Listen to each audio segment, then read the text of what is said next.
beautiful Lunenburg harbor, all the little and big boats at anchor here, and over at the town side we have the Picton Castle in front of Adams and Nickel Ship Supply, and further down there's the Bluenose, and way down there is the Fisherman's Museum. Lunenburg is a UNESCO World Heritage Site. It's the best preserved example that we have of a 18th century planned British community in North America. Lunenburg has a rich history in fishing and shipbuilding and is home of the iconic fishing and racing schooner Bluenose. The original Bluenose was built here in 1921 and is famous for its racing record in the international fishermen's regattas between Canadian and U.S. working fishing vessels in the 1920s and 1930s. The original Bluenose was wrecked in 1946 on a reef in Haiti.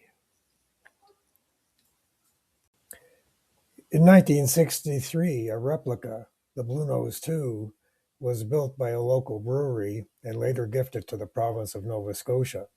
It's been an iconic representative of the province and Canada ever since. Then in 1964, the Bluenose sailed to New York to attend the World's Fair. My brother Brian, 17 at the time, was one of 4 young Nova Scotia sailors recruited from the province's yacht clubs as trainees on this early voyage. Brian summarized his trip for me in a couple of sentences, and I quote, "We sailed to New York, we had beer for ballast, and they even paid me." Of course, it wasn't a wage. It was a $100 honorarium that they gave to the young trainees at the end of the voyage. The Bluenose II had a complete reconstruction in 2012, and that's the boat that we hope to sail on today. So off we go to the Bluenose store to get a ticket for the afternoon tour. But there's only one ticket left, and there's 2 of us. But if we come back later and stand in line, if there's a cancellation, we may get a second ticket. So between sailings, they let you come on board for free and roam around the deck and see what the boat's all about. And so while we're waiting for our lineup, we took that opportunity and had a good poke around on the deck. Luck was with us. Somebody canceled and we got 2 tickets. We're on our way. And departing on the Bluenose for a little afternoon sail. You'll notice right over here we've got a lovely SV Avalanche, and so far it's been a pretty good day. There's our captain there, Gary Harler, and he's finally, after a 30-year quest, he's got a trip on the Bluenose.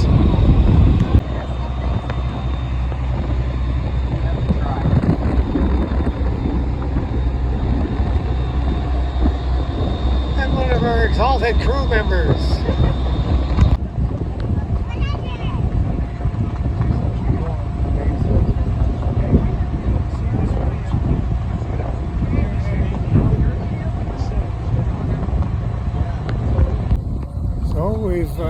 We're living the dream. We're just 4 off. All the lower sails are up on the Bluenose II, and we're heading south out of Lunenburg Harbor. The crew's doing a marvelous job.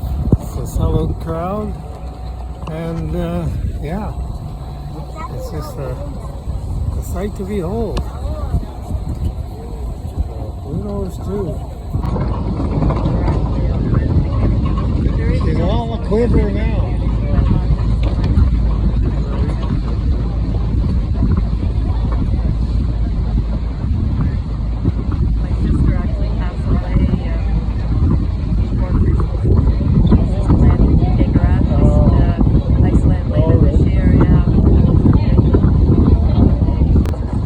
After an hour or so, it's time to take down the sails and head back to the harbor.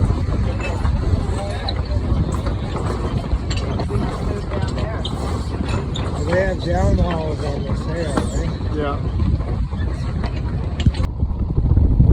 The mainsail on the Bluenose is 4,000 square feet. And if it had all its sails up, including the top sails, it'd be over 11,000 square feet in area.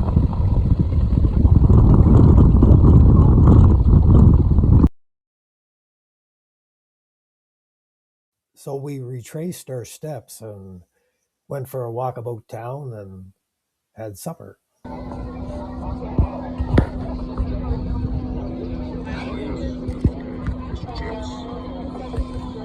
Sorry, Bob, I can't wait. Yeah, you go ahead. You're in your happy place now.